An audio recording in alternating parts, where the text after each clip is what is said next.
This is notes for exponents, day one properties of exponents. This is going to kind of sound a little repetitive, but when we start off in Algebra 2 new material, we have to kind of touch upon the prerequisites that are from Algebra 1. So this is basically going to be a review from Algebra 1 material. So objectives, we're going to simplify expressions using properties of exponents, and again, none of this goes past Algebra 1. So all right, so our exponent properties, just to kind of remember these properties, we have two things that are actually evident here. We have something that's called the base. So this guy here is called the base, and we have this guy here is called the exponent. So when I say like bases or add the exponents, you need to know what I'm referring to. So the three rules that we're going to mainly touch upon are the multiplication rule is one, where if you have the same base, what you do is whatever those numbers are or letters, you add the exponents and combine them into one singular part.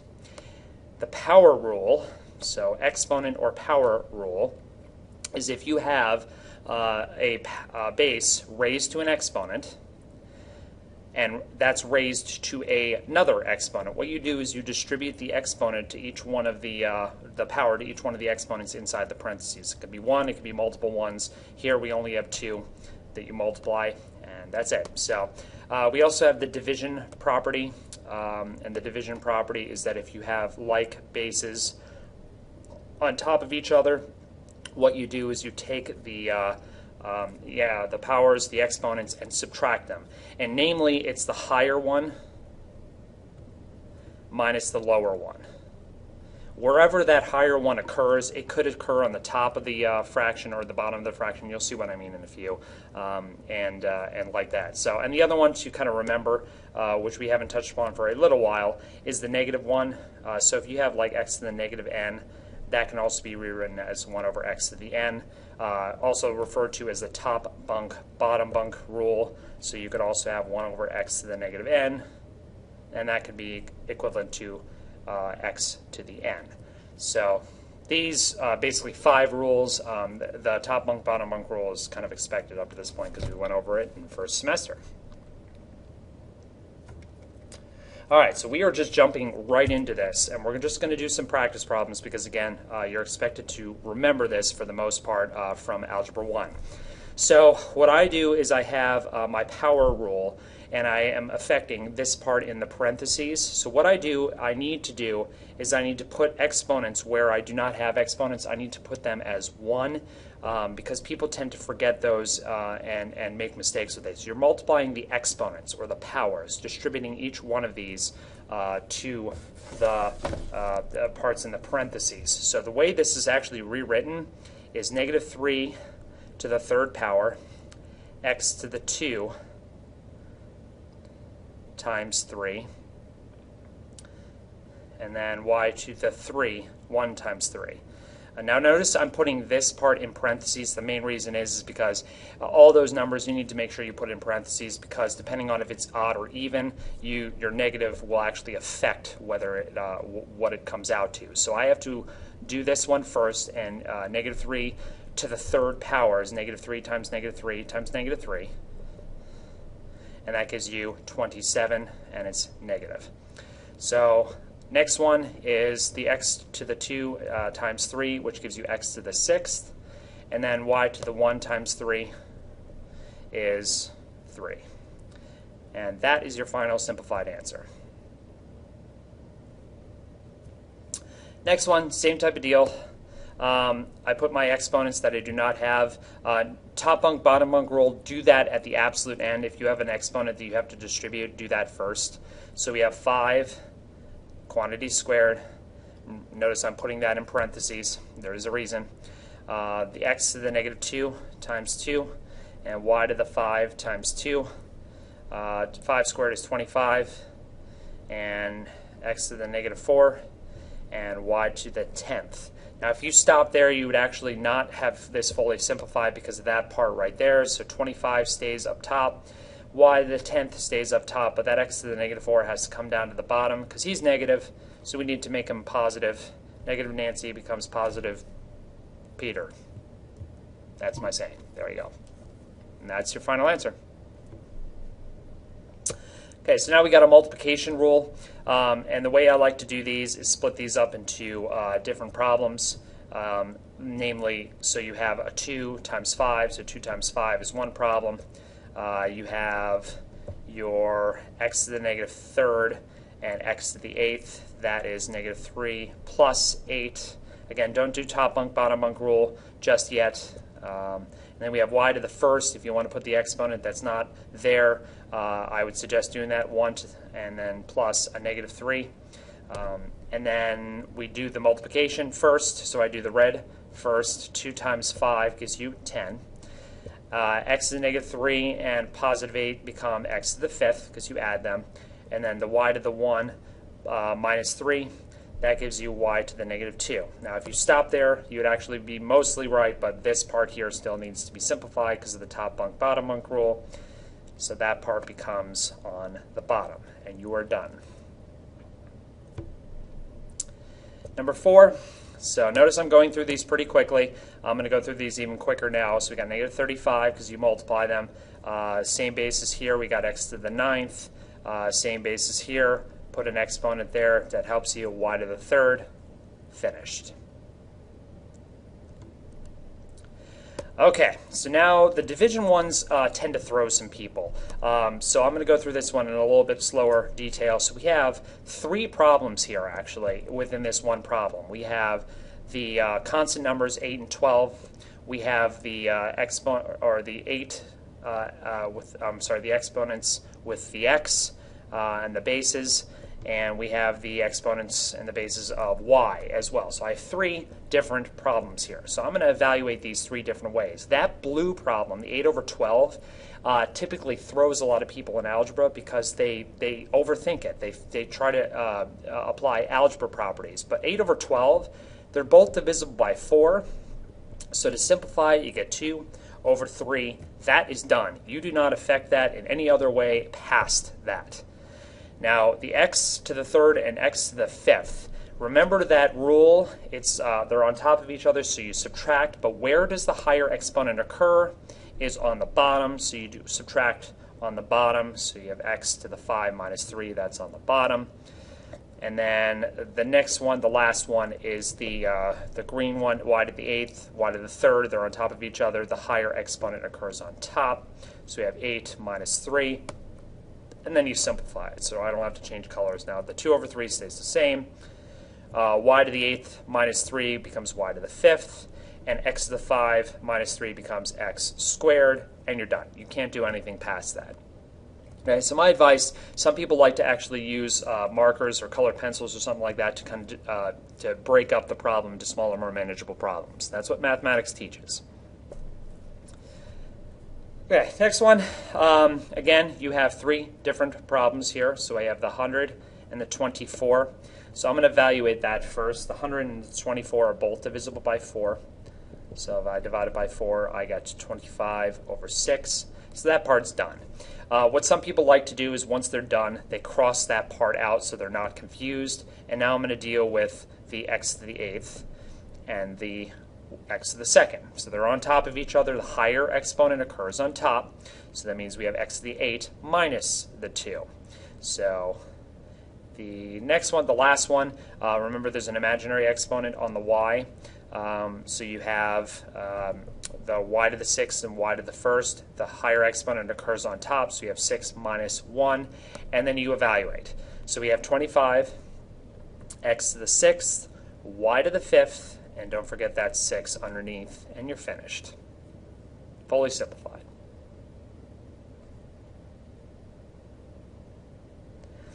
Okay, so this one, we have, this one is significantly more challenging just because there's a lot of stuff going on.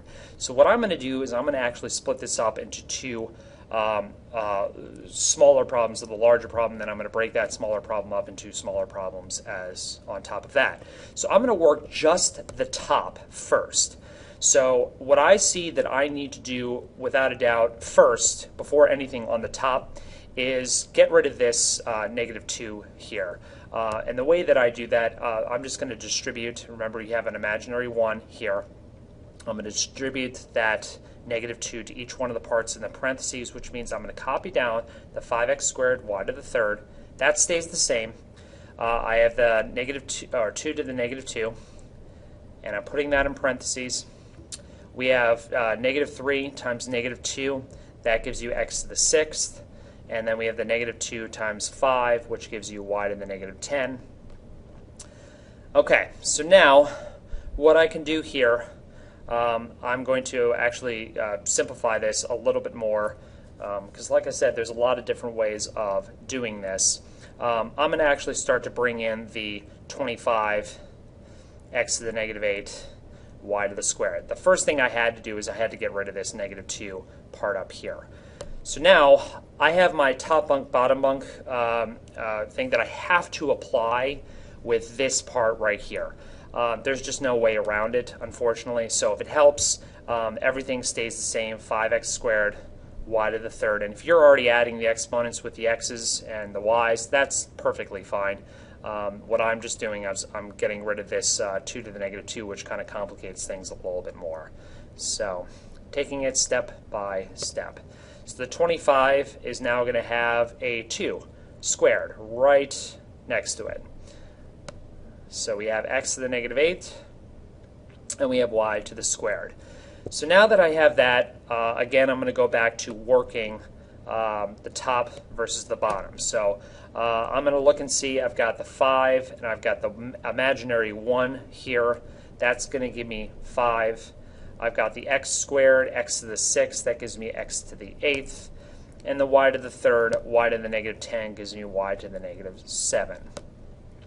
And then on the bottom, we have the 25 and the 2 squared. So the 2 squared actually becomes 4. Multiply these two, and you get 100.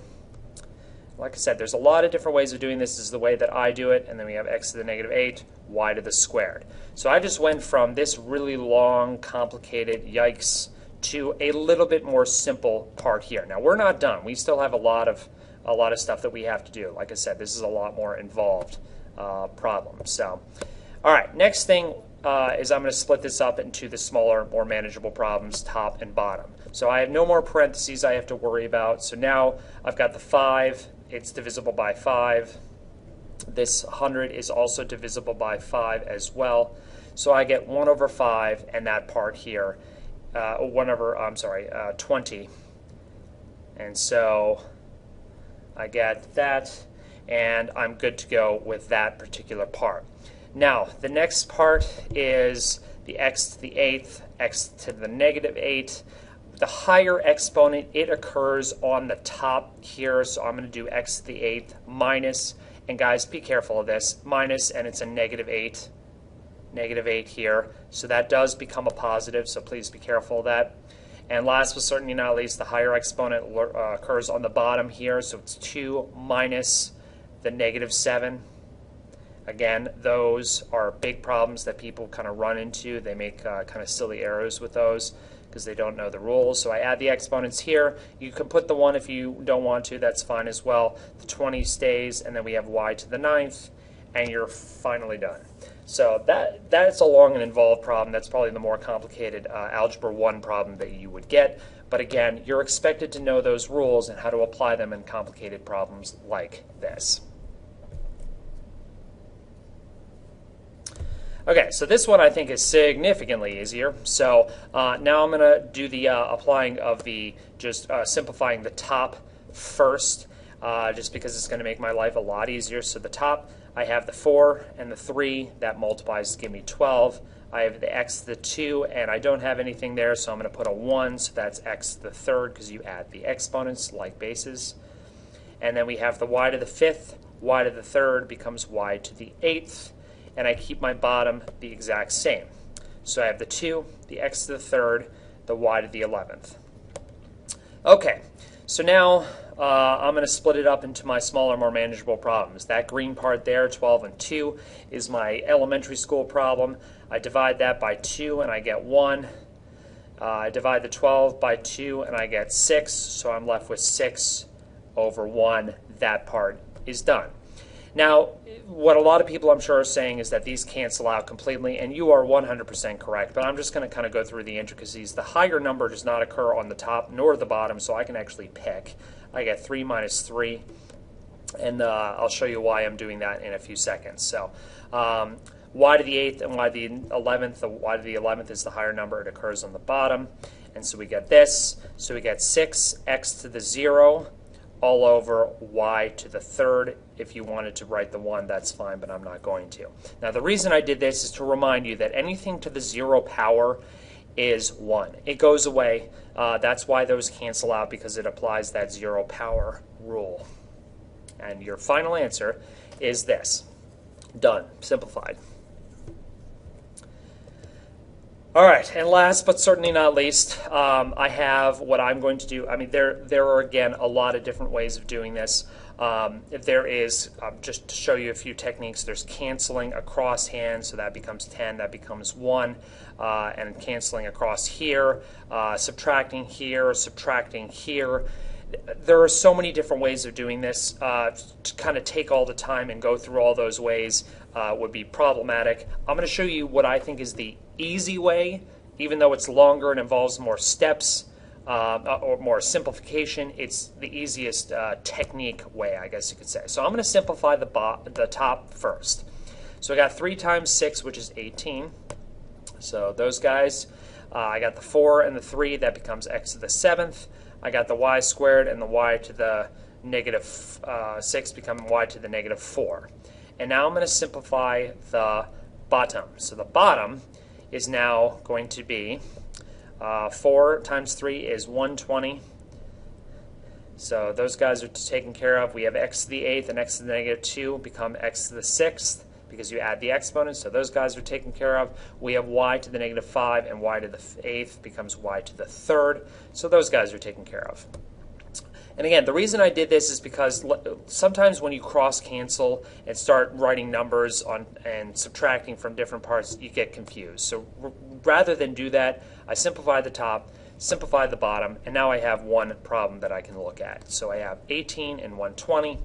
That becomes what I see is they are both divisible by 3, and they are also both divisible by a 2, which means they're both divisible by 6. And the reason I know that they're divisible by 6 is because 3 and 30 are both divisible by 3, 4 and 6 are both divisible by 2, so the maximum number of the GCF is 6. If you have no idea how I just did that, don't worry about it. Just figure out what 18 and 120 are both divisible by and simplify it. We get 3 over 20, and that number set is done. So now I deal with the exponents. For the x's, the higher number occurs on top, so we have x to the 1st. You don't have to write x to the 1st, you can just write x. For the y's, the higher number occurs on the bottom, because remember that is negative, so we have y to the 3 minus negative 4. And I'm anticipating people are going to mess up and struggle with that part, and they always do from Algebra 1. So please just be careful of that. There's my fair warning with you. So we got 3x, I'm not writing to the 1st, you can if you want to, 20, y to the 7th, and we are done. That is it. That is your refresher for Algebra 1.